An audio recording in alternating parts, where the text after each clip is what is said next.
جو رانا صاحب کے کہنے سے معافی ملنے کی بات ہے، اگر اس پہ آرمی چیف کہیں گے معافی دینے کی تو میں ان کے سامنے اعتراض کروں گا کہ آپ یہ کیوں کہہ رہے ہیں؟ جی اسپیکر صاحب، یہ 26ویں ترمیم پر آپ سے بات کرنی ہے.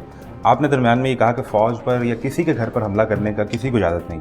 رانا ثناء اللہ کہتے ہیں جی 9 مئی پر صدق کے دل سے معافی مانگیں تو بات آگے بڑھ سکتی ہے. نہیں، میں نہیں رانا صاحب سے متفق. آپ نہیں متفق؟ میں نہیں، ناٹ ایٹ آل. یہ وہ جرائم ہیں جو رانا صاحب کے کہنے سے معافی ملنے کی بات ہے. اگر اس پہ آرمی چیف کہیں گے معافی دینے کی تو میں ان کے سامنے اعتراض کروں گا کہ آپ یہ کیوں کہہ رہے ہیں. آئی ول ناٹ لائک اٹ. یہ جرم ہے اور اس کی سزا ہے، اور یہ میں کسی کی لائکنگ کے لیے نہیں کہہ رہا ہوں. میں کنونسڈ ہوں اس بات. ملک صاحب آگے کیسے بڑھیں گے؟ یہ میری کنوکشن ہے. کیوں مجھے کیا جرائم معاف کر کے آگے بڑھنا ہے؟ تو آئے مانے. پھر یہ جرم اکیلا مت مانے. پھر اس ملک کے ساتھ کیا ہوا ایک ایک جرم مانے. پھر ہر کوئی بیٹھے.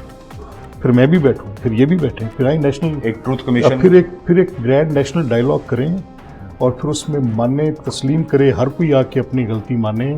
اس میں پھر یہ پہلے مانے کہ میاں نواز شریف کی الیکٹڈ گورنمنٹ کو اس نے کیسے ختم کرایا، کس طرح سے اس کو اس وقت کی فوج کی سہولت کاری حاصل ہوئی، کیسے نیب کے ادارے کے ذریعے 46 ممبرز کو اوور نائٹ پارٹی سوئچ کرائی، کس طرح جنوبی پنجاب محاذ کریٹ کیا گیا، کیسے پنجاب کی حکومت میں سنگل لارجسٹ پارٹی مسلم لیگ کی حکومت کو نہ بننے دیا گیا.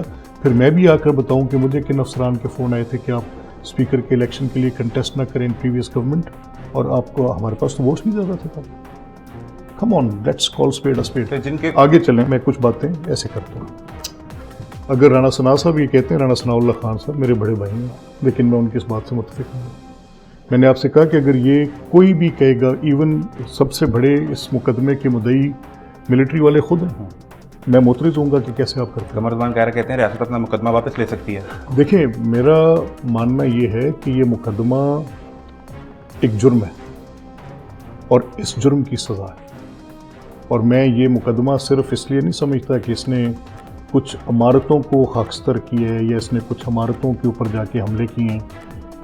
کیا اس شہید پہ برسے ڈنڈے کی حرمت کو واپس لے سکتے ہیں؟ I have to